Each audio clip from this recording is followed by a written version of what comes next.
O avião, peças de avião, o café, as carnes selecionadas, as frutas sofisticadas, o resto entra na lista. Você acha que dessa vez o governo consegue reverter esse tarifaço? Eu acho que o Donald Trump, toda semana ele tenta ajudar um amigo dele aqui no Brasil. Semana passada ele ajudou o Flávio, tirou uma foto com o Flávio, e essa semana ele está ajudando o Lula. A ideia toda dele tarifar produtos brasileiros para o Lula gera uma espécie de um enfrentamento, em que o Lula defende a nossa nação, supostamente, vamos colocar aí, contra os abusos do Donald Trump. A relação comercial Brasil-Estados Unidos, relação complicada. Os Estados Unidos, eles têm um saldo positivo conosco na balança comercial, mas consideram que, ainda assim, o Brasil pratica, vamos dizer, tarifas abusivas em algumas áreas. O problema da pirataria é um problema clássico brasileiro, a gente não pode negar. O Brasil realmente tem pirataria de muitas marcas, não só americanas, mas marcas do mundo inteiro. E aí, como parte de um jogo geopolítico que eles fazem, os Donald Trump volta a apertar o Brasil. Eu juro, sim, é que não acredito em... Não acredito em bruxas, mas que elas existem, né? Parece, assim, perfeito pro Lula.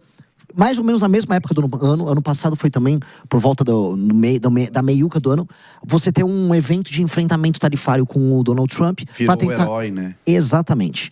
Então, pro Lula, pra gente entender, pro Lula isso é bom. E aí a gente fica sendo pautado pelo Donald Trump na política interna brasileira e nas eleições brasileiras. A real, nós não podemos ter ideologia para lidar com os Estados Unidos. Nem para um lado, nem para o outro. A gente tem que ser pragmático com os Estados Unidos. Ano passado tinha gente idolatrando o Trump que, ele vai salvar a gente do PCC Comando Velho. Não vai. Ao mesmo tempo, tá acontecendo agora esse tarifaço, agora vamos xingar o cara. A real, a política, você tem que ser muito pragmático, muito concreto no que você vai fazer. Eu queria só reforçar o seguinte, alguns produtos não estão na lista e são exatamente, por coincidência ou não, os produtos que fazem muita diferença no dia a dia americano, na política, na rotina. Como eu disse, as aeronaves, né? O Brasil tem a excelência da Embraer, as autopeças de aviação, o café, o chá, as carnes sofisticadas e selecionadas, fertilizantes, terras raras, minerais, magnésio, farmacêuticos, magnésio. Estamos falando de minerais, né? Então, Jess, é muito oportuna essa lista, né?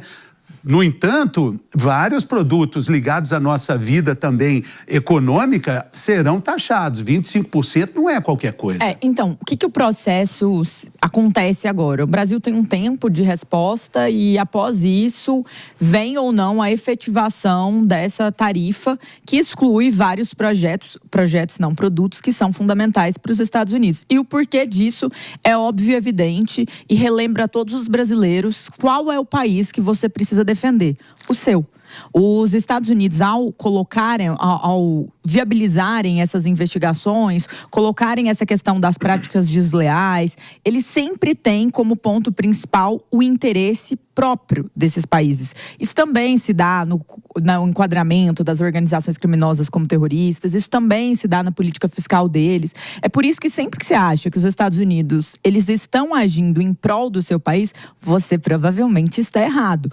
Eles têm interesses próprios, eles têm pautas próprias e o primeiro lugar para eles, como diz o lema de Donald Trump, é a América, os Estados Unidos em primeiro lugar. Porém, eu queria repercutir uma frase do Renan Santos aqui no Sofá. O que fala no sofá não fica no sofá, ecoa pelo mundo. Você disse que a cada semana o Trump ajuda um amigo, agora ajudou o amigo Lula.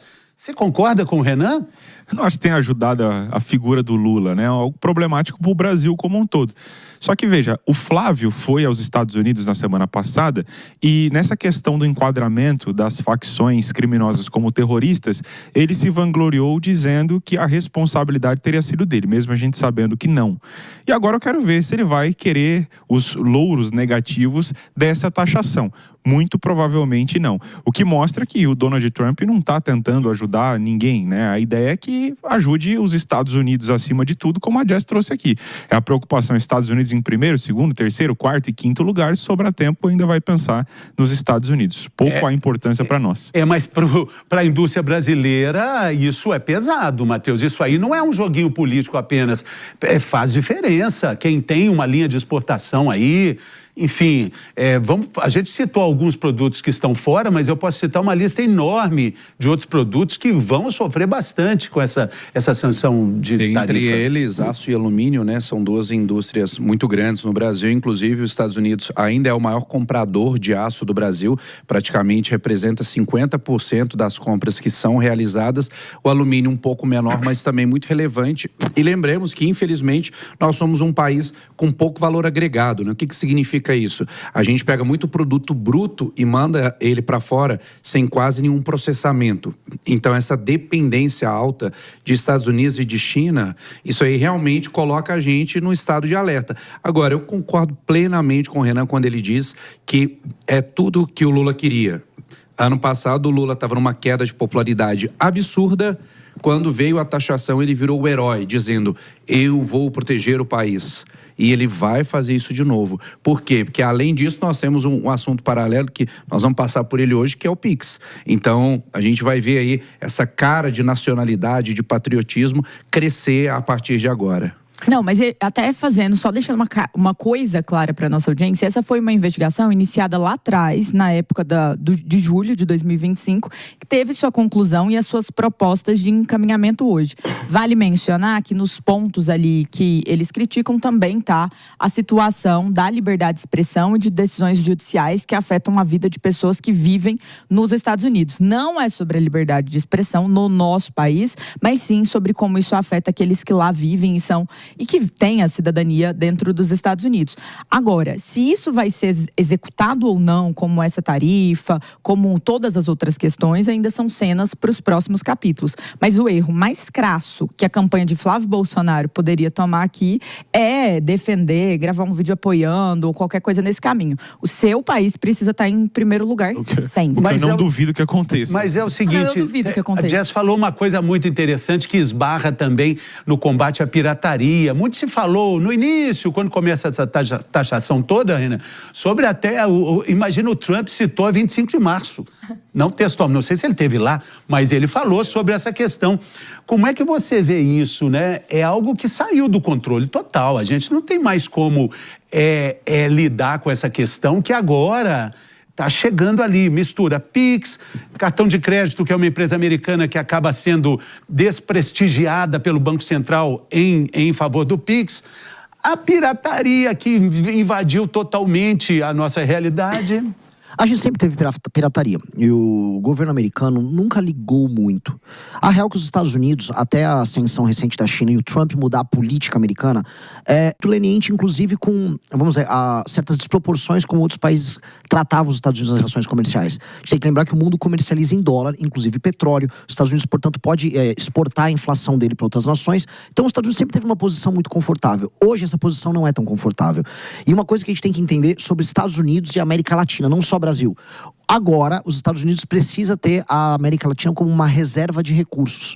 Aqui é uma reserva de recursos importante, reserva estratégica, especialmente no momento de conflito internacional dos Estados Unidos com a China. Por isso que o Marco Rubio tocou agora a invasão da Venezuela, por isso que eles estão retomando um controle político maior sobre o canal do Panamá, fizeram a Argentina botar a China para fora ali no sul, ali na Patagônia. Eles vão retomar o controle sobre o continente. Isso não necessariamente é bom pra gente. Pode ser que isso abra novas oportunidades de parcerias, por exemplo, na área de terras raras. Mas, no geral, não se sabe. O problema esse é o problema básico da gente ter dois candidatos a presidente idiotas concorrendo contra mim agora, que é, quer só gerar um espetáculo mostrando como ele enfrenta o Trump. O outro, ele quer mostrar uma adesão submissa ao Trump. Isso é muito estúpido. O Trump toca, assim, até, vou concordar e agregar uma coisa para a Jess falou. Não é nem America First, é Trump First. Eles têm um interesse americano e têm um interesse trumpista. Você acha que dá para encarar o Trump? Acho que dá, lógico que dá. Mas quem é que encara o Trump? Que você faria? Lógico que dá, do ponto de vista das tarifas. Olha só, primeira coisa, do ponto de vista comercial, há uma desproporção Brasil e Estados Unidos. Isso é um fato dado. O Brasil trata o americano, vamos dizer, com tarifas em certos setores que não são corretos. Os Estados Unidos sempre deixou quieto. Então o Brasil vai ter que sentar e negociar. Só que e esse é o ponto que nos coloca numa posição muito boa para disputar qualquer coisa com eles, há a questão das terras raras. Não há indústria de altíssima tecnologia no século XXI para os Estados Unidos sem terra rara. Tá, a barganha vai ser aí. É óbvio, um F-35, que é a base do sistema de defesa e ataque americano hoje, é o F-35. Vai meia tonelada de terras raras dentro dele. Você, pra fazer F-35, hoje tem que ir lá na China e pedir a terra rara processada. Mas, Renan, para arrumar essas terras raras, demora aí de 15 a 20 anos. Mas não é assim, mas não nem tem que ser. Nem tem que ser isso. Muito. Nem E tem que a ser China de olho em tudo E isso. não, eu sim. Durante tantos anos, nunca existiu um poder tão disputado como a China ali. Lógico. Né? Lógico. Então, é uma nova hoje Guerra Fria. Hã? É uma nova Guerra Fria que você está vivendo agora. Mas a questão toda é: a China, ela faz todo o processamento das terras raras em território chinês, fora que ela tem as maiores reservas do mundo. A China, que é do Brasil, que a gente envia as terras raras brasileiras para a China, ela processa lá. E ela depois faz os produtos ali. Aqui com o Ocidente a gente tem a oportunidade de começar a montar a cadeia aqui. E os Estados Unidos precisam disso. Não vai dar para os Estados Unidos competir com a China nos próximos 50 anos, dependendo desses produtos oriundos da China.